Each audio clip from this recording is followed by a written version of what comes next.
merci aux étudiants de l'EGC pour cette contribution. Monsieur Fayad, justement, vous avez un double regard de socio-professionnel, presque économiste et d'historien aussi, on le sait peu, par votre passé et puis votre présent dans le lieu dont vous vous occupez, que vous gérez aujourd'hui, qui est paradoxalement situé à terre. On vous a quand même invité parce que vous avez une double expérience de ville à forte valeur ajoutée patrimoniale et de ville du littoral. Comment faire le lien entre la terre et la mer? Est-ce que c'est si indépendant?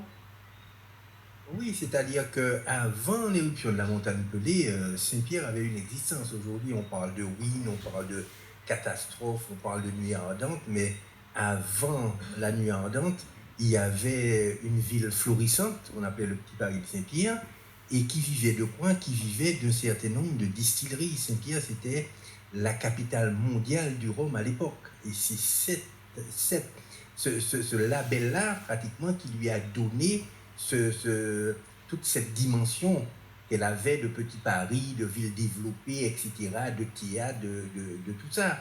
Donc nous, aujourd'hui, il ne faut pas oublier que Saint-Pierre s'est reconstruite, s'est repeuplée en tout cas, avec la distillerie de Paz qui est repartie 20 ans après l'éruption de la montagne Pelée, et Saint-Pierre qui était simplement un quartier du Carbet, je veux dire, après l'éruption, est redevenu, on l'a réinscrite dans les communes de France, quoi, vous voyez.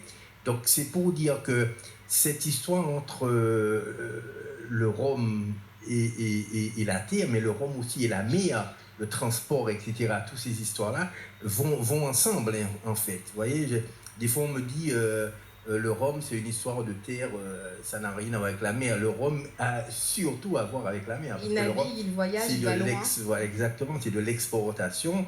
Et la plupart, si vous voulez, des navires, c'était pas des touristes qu'ils amenaient en France, c'était tout simplement du rhum avant même la banane. Quoi. On a tous en tête des clichés de Saint-Pierre avec les tonneaux qui partent comme ça à quai, qui sont chargés. Exactement. Et on y reviendra, mais pour nous, effectivement, là où il faut revaloriser Saint-Pierre, c'est vrai que c'est sur les ruines, bon, ce sera très difficile, mais aussi sur le passé, je veux dire, parce qu'il y a une trentaine de distilleries qui existaient à l'époque, donc on peut supposer qu'il y a des vestiges qui traînent un petit peu à droite, à gauche, et que personne ne veut voir et que personne ne veut revaloriser. Donc là aussi, il y a peut-être un travail à faire là-dessus. Pour l'instant, en tout cas, parce qu'effectivement, vous le savez, il y a le travail qui est mené dans le cadre du Grand Saint-Pierre. Patrick Chamoiseau, qui s'est absenté, ne pouvait pas être là ce matin, nous a donné une petite contribution que je vais pas tout lire, parce que c'est très long. Donc une courte partie extraite, une partie extraite de la matrice des intentions du Grand Saint-Pierre que vous avez peut-être parcouru. Où on parle de la ville bleue. C'est comme ça qu'il la qualifie.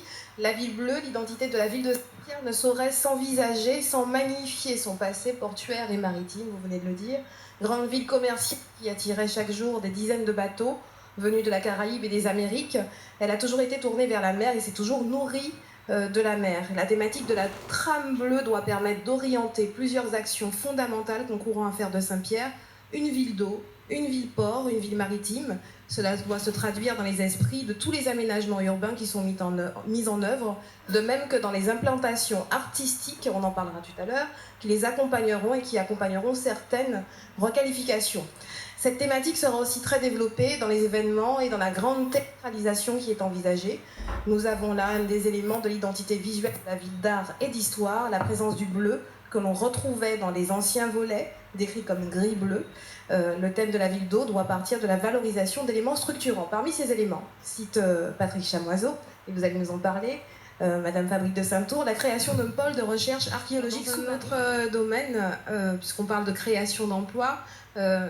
Comment, on va prendre l'exemple du château de Paz, comment valoriser un site historique et en faire une potentielle ressource économique en termes de création d'emplois. Alors peut-être que vous avez des idées de développement que vous pouvez livrer ou pas. On voit le travail qui a été mené à la distillerie Saint-James, par exemple, avec le musée qui a été fait. Comment justement exploiter un site patrimonial, un tel site patrimonial? C'est-à-dire, c'est ce, justement, on a l'expérience de Saint-James. Et c'est ce qu'on est en train de faire, en fait, hein. Bon, avec le concours du FIDER, de la région, etc., on est en train de revaloriser le site, c'est-à-dire le château qui était habité encore il y a une dizaine d'années par la famille de Paz, a été repris et on va en faire un véritable centre culturel, vous voyez, justement avec le Grand Saint-Pierre, où on pourra faire des grands concerts, on pourra faire des défilés de mode, ce qu'on fait déjà en ce moment, on pourra faire du théâtre de verdure et des salles d'exposition de l'art contemporain. Et les travaux sont véritablement presque achevés, hein. Je parle peut-être d'ici 2 mois ou 3 mois pratiquement. On est vraiment sur la fin. Maintenant, la dimension touristique qu'on a développée effectivement à Sainte-Marie à l'époque où personne n'y croyait, aujourd'hui elle est très présente, hein. Je parle devant David Bod, on reçoit pratiquement aujourd'hui près de 100 000 visiteurs par année qui viennent visiter le site, notamment des croisiéristes. Alors en plus, comme la croisière est en train de se développer, je ne sais pas pourquoi, enfin j'ai ma petite idée. Il se trouve que Saint-Pierre intéresse les croisiéristes. Je suppose parce que, en parlant de Saint-Pierre, on parle de l'éruption de la montagne Pelée, on parle du volcan, on parle de... Il y a des choses comme ça où les Américains connaissent la Martinique. Ils connaissent la Martinique sur 2 points d'ailleurs. Je crois que c'est Joséphine et puis la montagne Pelée. Donc tout ça fait qu'il y a un développement qui se fait aujourd'hui, qu'on était très en retard. Enfin, Saint-Pierre est resté en retard pendant très longtemps. Donc on est en train de refaire la boutique, on est en train de réaménager le château, de refaire un site et oui, là il y aura, alors je dis entre guillemets parce que des fois quand on dit ça comme ça, on reçoit 150 000 demandes, mais il y aura des créations d'emplois qui vont se faire à terme, je veux dire, hein. Et puis développer aussi... Vous êtes sur Internet. Cette image, c'est pour ça que je dis entre guillemets, parce qu'après ça marchait, mais c'est vrai que bon... quelque part, on travaille aujourd'hui avec les tour opérateurs, avec les réceptifs, et on est vraiment très satisfait. Hein. En ce moment, on est, je peux le dire, dans une courbe exponentielle en matière de développement touristique. Et on va le faire de plus en plus. Alors maintenant, avec Patrick Chamoiseau et le Grand Saint-Pierre, le rêve, je veux vous dire, c'est quoi? C'est que le château est tellement beau, tellement immense, avec une telle... je veux dire, en plus, il n'est pas détérioré. Hein.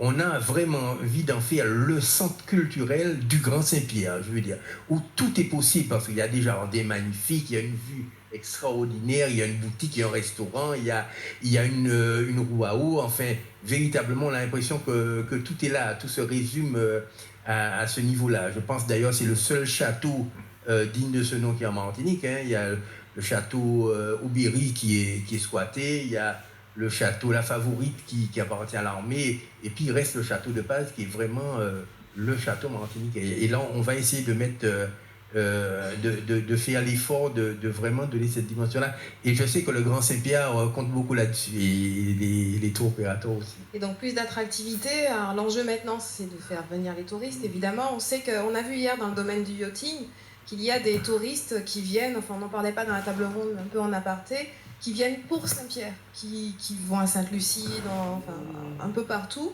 mais qui font escale en Martinique uniquement à cause de l'éruption de la montagne Pelée. Donc effectivement, c'est un aimant finalement à touristes potentiels. Dans le projet du Grand Saint-Pierre, il est envisagé la mise en place d'un terminal de croisière. C'est très ambitieux, par exemple, la mise en place du voyage bleu. On n'a pas du tout parlé de cet aspect caribéen qui est extrêmement important. Entre Saint-Pierre et Grand-Rivière, avec l'idée de créer avec le village amérindien, en fait, il y a toute une zone protégée entre le Prêcheur et Grand-Rivière.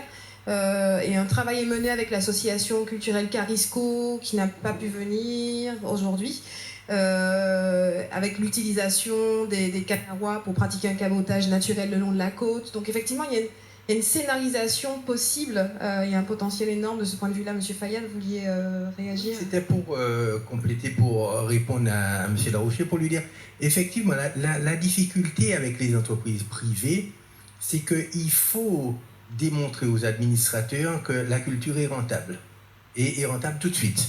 Et c'est ça qui est toute la difficulté. Alors, c'est vrai, l'astuce que nous avons trouvée, c'est de dire, bon, par le tourisme, ça peut être rentable tout de suite. Maintenant, le tourisme va demander à ce que la culture rentre, donc il faudra mettre de la culture dedans. Vous voyez ce que je veux dire? C'est-à-dire qu'on ne pourra développer, mais s'il n'y avait pas le tourisme, qui donnait, un aspect marchand, si vous voulez, il n'y aurait pas eu la culture, les entreprises privées ne se seraient pas lancées dans la culture. Vous voyez ce que je veux dire? Donc aujourd'hui, on est en train de travailler par tous ces biais-là, et c'est vrai qu'on se rend compte quand même jusqu'à présent que le public a peur du privé et que le privé a encore peur du public.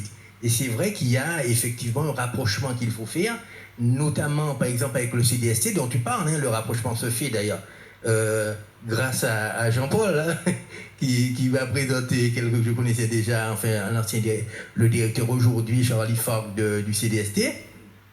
Et c'est vrai par exemple que, je vous donne un exemple de synergie possible, si nous voulons faire par exemple un grand concert avec 1000 ou 2000 personnes, on n'a pas de parking pour ça. Par contre, le CDST qui est à 800 mètres a 700 ou 800 places de parking à disposition qui n'est en général pas utilisée. Vous voyez ce que je veux dire? Donc, on pourrait imaginer le petit train de Saint-Pierre et tout serait joué. Mais maintenant, effectivement, il faut qu'il y ait, disons, un travail de concertation avec le conseil général, par exemple, et l'entreprise privée qu'aujourd'hui et le château de Paz, par exemple. Dans une logique de festival qui a déjà été évoqué à Saint-Pierre avec des scènes déconcentrées, parce que le CDST accueille des concerts également. Absolument. Oui, c'est pour ça que je vous regardais. Tout à fait. Je sais que vous êtes au courant. Non, c'est grâce à vous. Juste pour signaler aussi qu'en général, en Martinique, je vais vous dire ce que je pense vraiment, c'est que on a toutes les infrastructures possibles et imaginables qu'on peut imaginer. Hein. Je veux dire, il y a port, il y a aéroport, il y a terminal de croisière, il y a palais des congrès, il y a casino, il y a marina, il y a hippodrome de Carrère. Enfin, je ne sais pas s'il manque véritablement une infrastructure en Martinique. Simplement, on a des difficultés à les faire vivre. Un golf 18 trous, par exemple, je ne prendrai rien que cet exemple-là. Simplement parce que nous ne mettons pas suffisamment d'animation. Aujourd'hui, je pense qu'il faut passer non plus à la phase de construction de tout et n'importe quoi, mais véritablement de mettre une vie, c'est-à-dire de passer au stade de l'animation. Et c'est ça qui nous manque en général, vous voyez? Si on avait des grands concerts, si on avait de grands festivals, par exemple, si on avait des grands rendez-vous, qui soient au niveau de la voile, qui soient au niveau de la mer, au niveau de la terre, au niveau de la musique, de la littérature, etc., je pense qu'effectivement, on pourrait se faire un nom à partir de ça. Je vois qu'il y a des trucs qui ont déjà commencé, hein. Je parle du Festival du Livre, etc. On a raté quelques grands rendez-vous. Je pense qu'il faut véritablement... pour vous montrer un exemple, par exemple, dernièrement, quelqu'un m'appelle en me disant « Tiens, on a un programme Chanel qu'on voudrait organiser dans la Caraïbe. Est-ce que le golf est prêt ?» Mais il y a quelques années, il aurait été prêt. Malheureusement, il est resté tellement en inertie, on pourrait dire ça comme ça, qu'aujourd'hui, il y a encore des travaux à faire pour pouvoir le dynamiser. Parce que quand vous faites une infrastructure, si vous ne le faites pas vivre, vous le perdez carrément. Vous voyez, c'est comme une maison qui est pratiquement inhabitée. Et c'est pour ça que je dis, 2 fois sur 10, dès qu'on fait une conférence ou une réunion, elle vous dit j'ai besoin de ça, j'ai besoin d'une maison de ceci, j'ai besoin de... Mais une fois qu'elle est faite, on a l'impression que tout est joué. En fait, quand elle est faite, c'est là où véritablement commence le truc. C'est pour ça, d'ailleurs, juste pour clôturer, que, par exemple, on a organisé la fête du rhum, la fête de fin de récolte, les grands rassemblements, etc., le train des plantations. Tout ça parce que, justement, il faut faire ça vivre. Et une distillerie, par exemple, qui ne fait rien et qui reste là simplement à produire du rhum et à aller le vendre dans les supermarchés, en général, elle ne reste pas longtemps, quoi. Effectivement, donc la démarche touristique ou presque marketing apporte un coup de projecteur, en fait. Qui implique une démarche culturelle et qui implique aussi une redynamisation du lieu est très important, à mon avis. Terminer en parlant du château de Paz, petite anecdote pour conforter mon ami Michel. Hassan Kassi-Kouyaté, qui est le nouveau directeur de Macatrium, quand il est arrivé en Martinique pour voir s'il allait candidater ou pas, moi je lui avais dit il faut absolument que tu ailles à De Paz. Il avait très peu de temps, hein, mais j'ai estimé que c'était une priorité. Le soir, on a dîné ensemble et je dis ce qu'il m'a dit, hein, simplement. Il m'a dit je vais venir en Martinique C'est un metteur en scène, créateur de théâtre, etc. Et la première pièce de théâtre que je veux créer en Martinique, je vais la créer au Château de Paz. C'est le banquet c'est une pièce peu connue de Shakespeare. Personnellement, je ne la connais pas, je ne connais pas tout Shakespeare. Mais c'est pour vous dire qu'un visiteur, quelqu'un qui a une sensibilité, qui vient en Martinique, il va à De Paz, il n'y avait pas de rénovation et tout à l'époque. Et ce qu'il sent, c'est que c'est ce lieu dans le monde où il veut créer, parce qu'il a le choix, il travaille dans le monde entier.